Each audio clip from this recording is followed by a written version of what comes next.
Welcome to A Little Too Quiet. This is the Ferndale Library podcast. It's brought to you by the Friends of the Ferndale Library. Joined today by two librarians, one in the Youth Services Department and one for Adult Reference. Jasmine Parker and Michelle Williamson are here. And we're going to be talking about the potential for libraries to take on the role of fostering inclusive civic engagement for its teen patrons and teens in general in its community.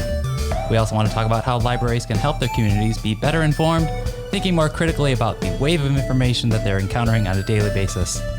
And we're going to be talking about media literacy and what that is. Welcome to the podcast, Jasmine. Say hello. Hello. And Michelle. Hi.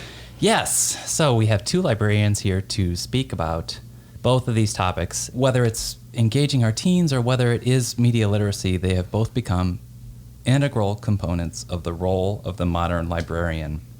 And I want to talk about that because we have two programs coming up at this library.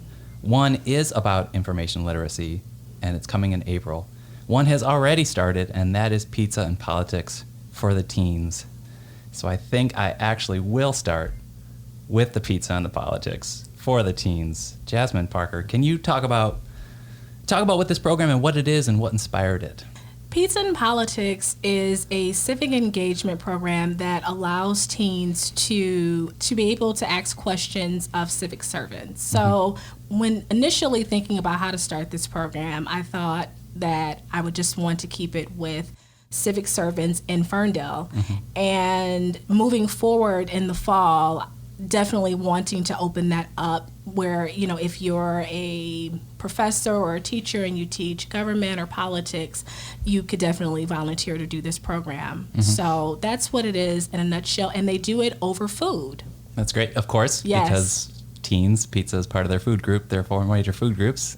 But you went outside of the library, you went into the schools to do this. Can you tell us about the first one and how it went? Yes, so I went outside. I wanted to partner with the school because we don't typically tend to get a lot of teens who frequent the library in terms of programs. And it was such a cool program, and I was inspired to do this program here because I was reading the School Library Journal, SLJ, for the librarians who are familiar with that. And I read that this was something that had been done in California, and so it seemed really cool, and I wanted to try it out here. But again, I had concerns about whether teens would show to the library to participate. So I ended up having a conversation with one of our pages who was actually a teen, Mumtaz Shabazz, in regards to the student council teacher at University High School, because Mumtaz is on student council. And so she put me in touch with the teacher, just sharing her name.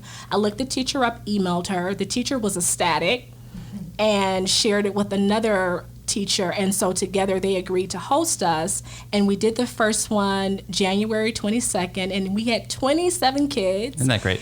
And it was really awesome because Julia Music was the first guinea pig, if you will. She was the first volunteer to do this program. And what was really awesome about it was I did some research to see what type of questions we should ask and compiled some questions together, sent them to the teachers to just give the students a hand if they didn't feel comfortable asking, whatever questions. And then from that, they were encouraged to create their own. But Julia had no idea. So she's like, she sent an email to Jordan and I, and she goes, is there anything can I be prepared in any way? Is there anything I can do? And we're like, nope. And Jordan and I were chuckling like, this is going to be fun because they're just throwing these questions at her, and she's handling it. She handled it very well, but that was a lot of fun to know. Julia Music, member of the City Council, co-founder of Ferndale Pride. So I'm sure she could handle her own for sure. That's great. Yeah, I mean, what we're talking about today is how, libraries are, they're here to ensure that people in their community have access to information, right? And we talk about lifelong learning. And part of that is, I guess, learning how to be, better consumers of all the information we're getting. And that brings us to Michelle. So this is not our first information literacy program we have coming up in April. You were a key component to the first one we did 2 years ago. So can you talk about why it was important to you, not only to step up and be part of that one, but to take on another one? Sure. So to me, the foundation of librarianship is connecting our community with factual information from trusted sources. My first day at the Ferndale Area District Library was November 9th, 2016. Oh, interesting. I did not know that. Yes. It was a strange day to start. I had taken a break from being a librarian for about 7 years. And so it was an interesting time to come back to the library world, and just sort of the fallout from the 2016 election. It was clear to me that the library could help fill this information gap, and that people were confused and upset and angry and just didn't know where to turn to get good information. So I wanted to address that. Totally the Wild West out there on the social media platform. You just don't know what you're encountering. When did it dawn on you as a librarian that information literacy was going to be a key part of what you would do in terms of helping your patrons? Did you realize that at your earliest stage when you're like, I want to be a librarian? Or did you realize it in library school? Or was it something you encountered later once you got on the job? No, yeah. In my first job at the Detroit Public Library, I was there from 2003 to 2010, and it really didn't come up a whole lot then because social media wasn't such a big deal then, and that wasn't the primary place that people were going to get their news and information. So it really wasn't until time. Yeah, right. It seems very quaint now. It wasn't really until I started here that I kind of put those two things together, just seeing what I was seeing on social media and knowing what we did here, and knowing that we did have the tools and information that we could help people with that information gap. Yeah. Jasmine, kind of a similar question. When did it dawn on you? Like something like engaging your teens, interacting with them was going to be a key part of what your career wound up being beyond, everyone thinks of librarians at a desk answering reference questions or building a collection. But talk about when that dawned on you. I would say for me, I've been working with youth in some capacity for about 15 plus years, not in a professional setting, so in a church setting, ministry, vacation Bible school, things of that nature. And they've always been a part of my life, from co-leading youth ministries and things of that nature. I've always been in some arena with youth. It's not something that I've been able to shake, and I haven't tried to shake it. I just go with the flow. And even before I started working here, about 2 jobs before I started working at Ferndale in 2017, I was working as a paraprofessional in a school with kids, so it's just something that I've kind of treated as more of a calling. And I try my best to treat it with care. I love working with teens in the sense that they keep it real. Yeah. They can spot a real from a fake, and one of the things that has helped me here greatly is when I was new and starting out part-time in 2018, I took the time to try and learn their names, because this was my first part-time job in the library working at Ferndale, and I'm like, well, I gotta start somewhere. They're the next generation. They are so honest and so fascinating to me and so moody, but so am I, And just being able to embrace them and to come alongside them and allow them to be comfortable with me.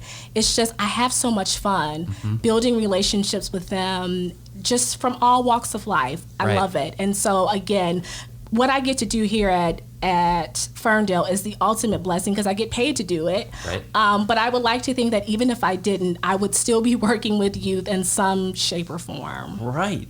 The quiet epic thing about Pizza and Politics is that, you're preparing them for the life ahead to participate in democracy. Yes. And that just kind of speaks to the evolving role of the librarian and how crucial they can be to their community. And I think, Michelle, quick question. This whole podcast is about instances where people are overlooking the subtle assist that libraries can provide to their patrons. Can you talk about that in regards to information literacy and news literacy in this wild social media age? Sure. I mean, we are sort of one of the last bastions, I think, of, I want to say neutral, but a truly trusted institution. The Pew Research Center recently released a study that showed that 8 in 10 adults feel that libraries can help them find the information that is trustworthy and reliable. For millennials, it's even higher. It's 9 in 10. They also feel that we can help them find information to make decisions in their lives. Yeah. So we just really want to put that message out there. We're really happy that people already feel that way, but we definitely want people to think of us as the first place to turn when they say, hey, this something smells fishy here. Where can I go to fact check that or really dig deeper into the answers? Yeah, because I was going to ask, like, where else can we go in this age to find reliable guidance on how to find out what is real or not? Who's going to help us? It's librarians. And I just want to drop an Andrew Carnegie quote, if I could. There is not such a cradle of democracy upon the earth as the free public library. Right? I mean, we're the place. But another great thing about these, we did a series of panel discussions in early 2018. This is the library in any community is that free and open and welcome space where people can just come and have a civil conversation, right, about these things. So that's great.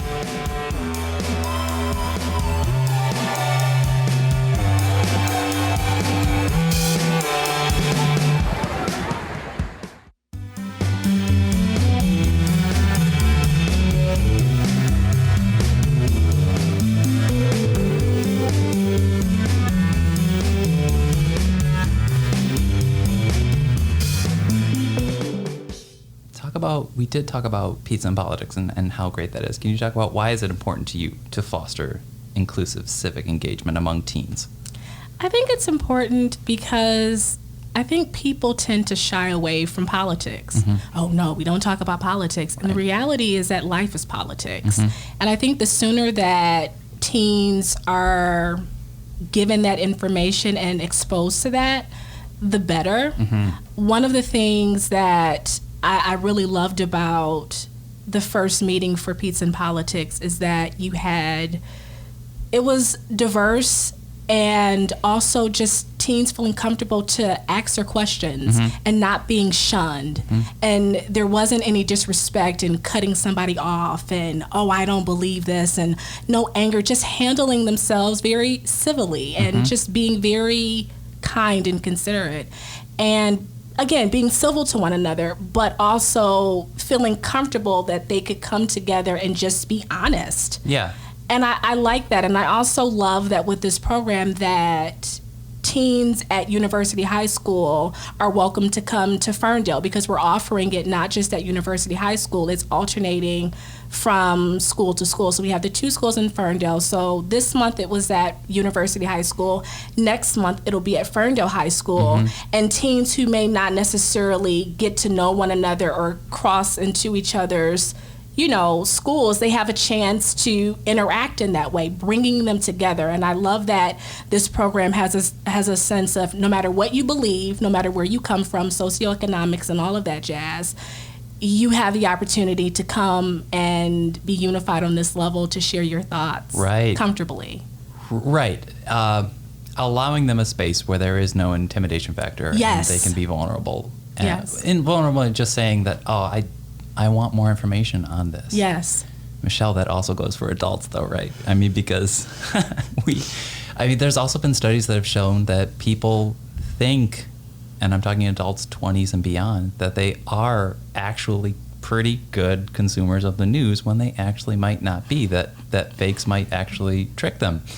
So I think that the librarian is great because they're inherently, I don't think there's ever any intimidation factor for a librarian, right? You can always walk up to that reference desk and admit that I might need some more information on this. You know what I mean? We hope so. Yeah. We hope we're approachable. Yeah.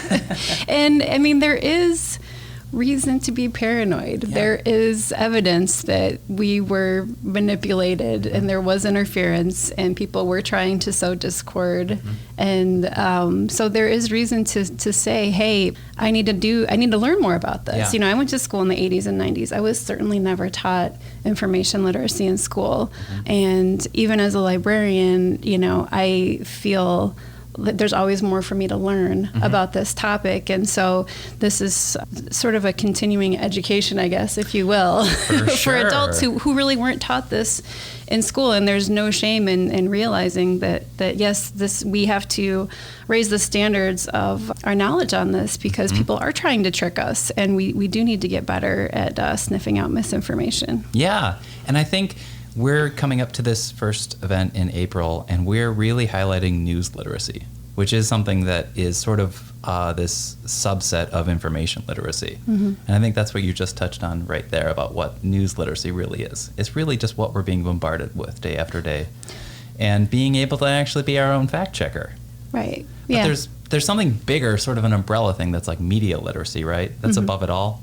Yeah, so media literacy, it can be kind of confusing when people talk about this because they sort of use media literacy, information literacy, and news literacy interchangeably. Right. So you can think of media literacy as being able to differentiate between different types of media. Or even just, is this marketing? Is this propaganda? Is this an opinion piece? Is it news? Because there are so many different types of media now. We've got print, we've got online, we've got, all sorts of stuff. So news literacy is more thinking like a journalist, starting with skepticism, which is great in this day and age to always start with skepticism. It's not a bad word. And we do actually, journalists have been doing this work for a long time. They have verification skills. They have standards to test this information, to test whether or not it's rooted in fact. There are citations and data we can look into, so we don't need to despair. There are ways that we can be information warriors and sort of battle this misinformation. So that's the idea of what we're going to do this year, is to sort of equip people. And it was nice to start that conversation a couple of years ago with our panelists, but I think this year we were thinking, especially leading up to the election this year, that we wanted to really equip people with the skills to be their own fact checkers. Right. And with Jasmine, with teens, you might have a better perspective of this, I always just am overwhelmed by, I know that I personally am already overwhelmed by what I encounter, but teens must be on their phones even more than I am. Teens must be on phones even more than we all are, and I just worry. They're encountering so much on the internet, and they have to be as careful as we do. Yes. Yeah. Absolutely. And I just want to say, not even a question, just admiring what you've done here, is everything you've done, whether it's the Read Woke Book Club too, and the Reading Rainbow, is expanding perspectives. Can you talk about, I guess, a little bit about that? Is that also became a part of your role as a librarian, and maybe there was other influence in your past experiences that you knew you had to expand perspectives once you got here? Yes. So I got the idea to do Read Woke. Again, that was a borrowed idea from a school library media specialist in Georgia. Community. Yes. Reading SLJ, School Library Journal. And I was just blown away by this whole concept of Read Woke. I just thought it was so evoking as a title. And basically, it's a book club that we focus reading books that are centered around themes of social justice. So I'm like, if this isn't ever a time to read woke, it's now. Right.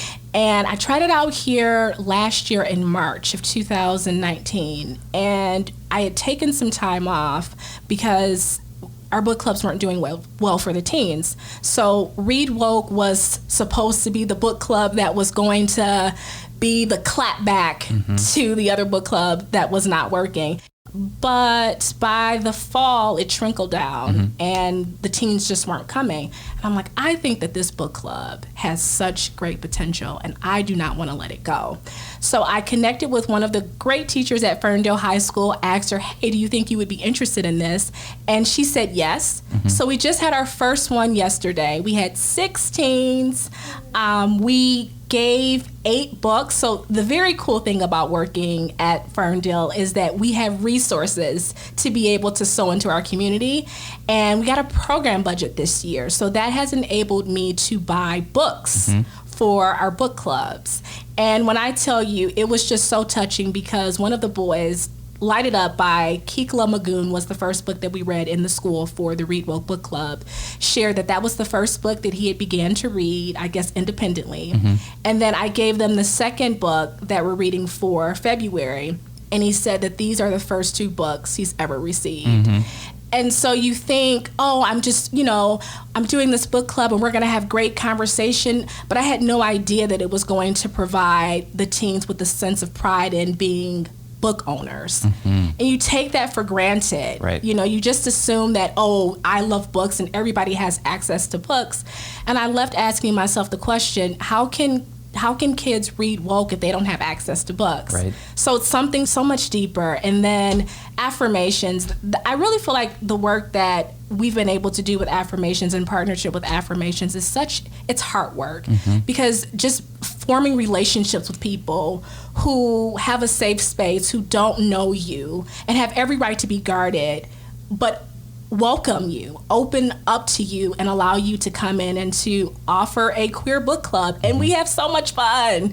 Even though our last book, for at least December, it was a fill. Like, they were not filling that book, and it was really funny because we ended up not meeting in December. But just getting to know them and them letting me in, it's meaningful. And I'm really hopeful that the partnership with the Reading Rainbow that we're doing at Affirmations will lead to other things that we're able to do with the tweens, because Affirmation serves ages 13 to 22, but there's this gap of 8 to 12. Where are they going to be served? Right. So we're hopeful. Right. And should be noted that the book you recently selected for the Reading Rainbow, which is titled Pet, was just honored with the Stonewall Award from the Youth Media Awards this year. Very notable. And before I let any of you go, actually, Michelle, you can actually comment on this, because, you're both on the front lines of information literacy, but Michelle, you've got involvement in the public schools. And I think people read, I know I've read that there's like this crisis that school libraries don't have enough librarians, but they do have media specialists. But I think people overlook that you do have to have a library degree to be a media specialist. So there's all this stuff. So people who are in the schools, those media specialists are also crucial, aren't they?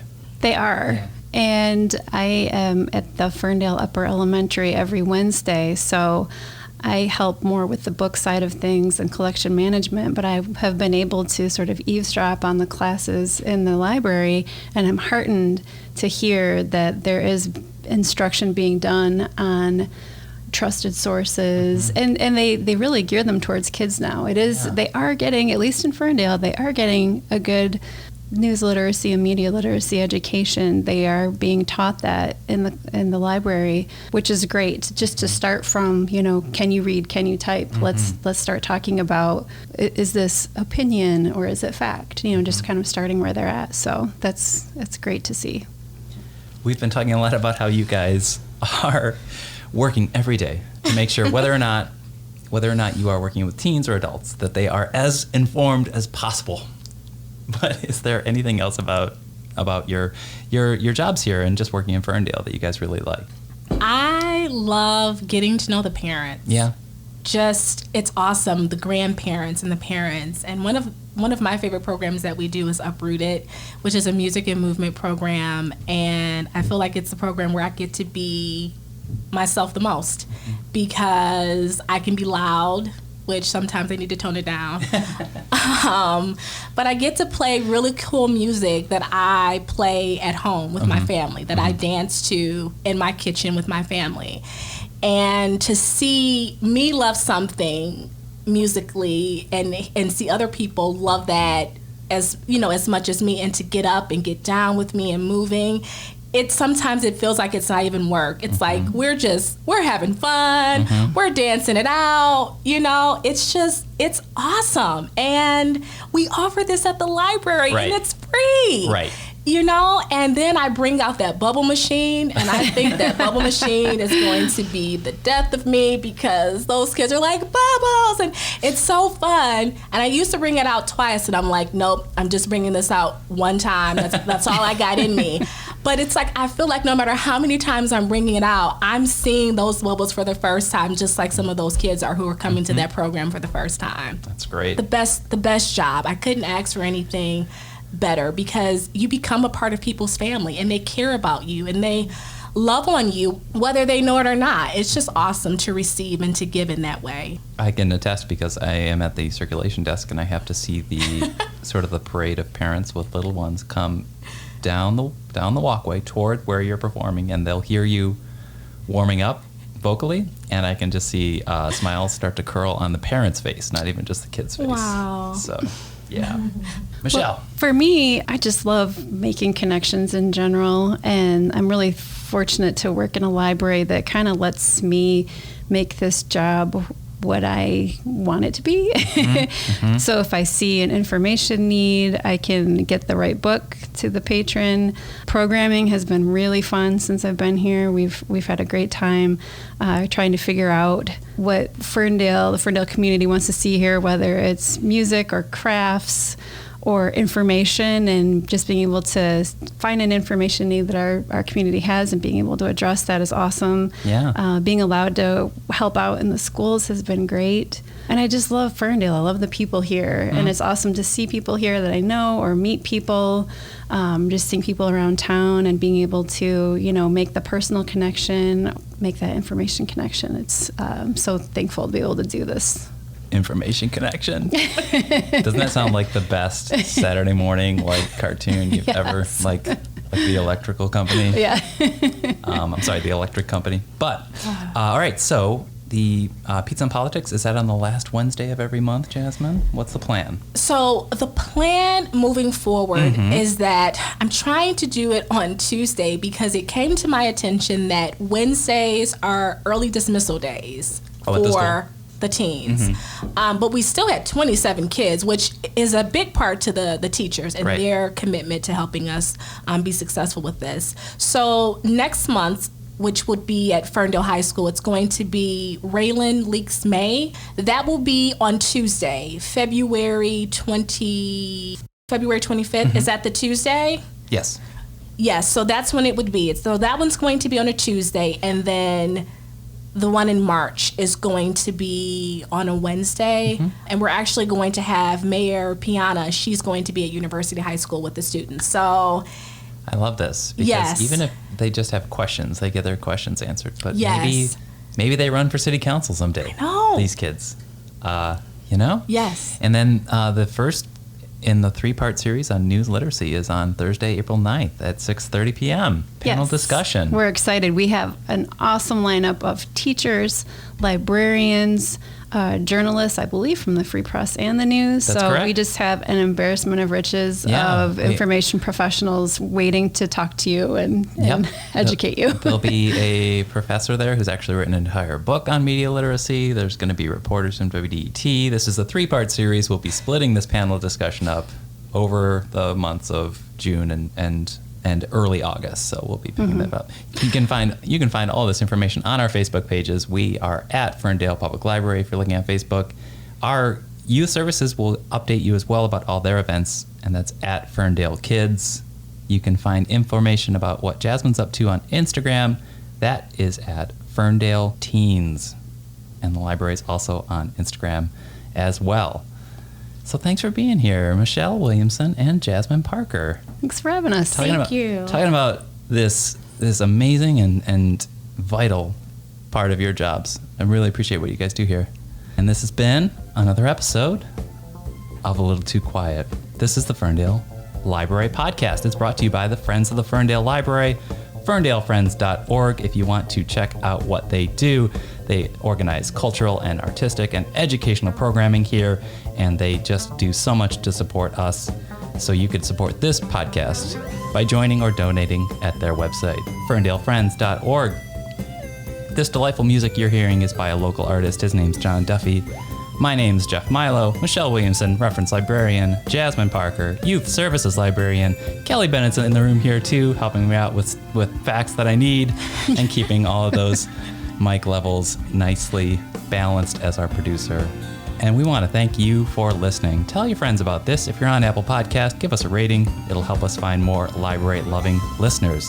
This is A Little Too Quiet.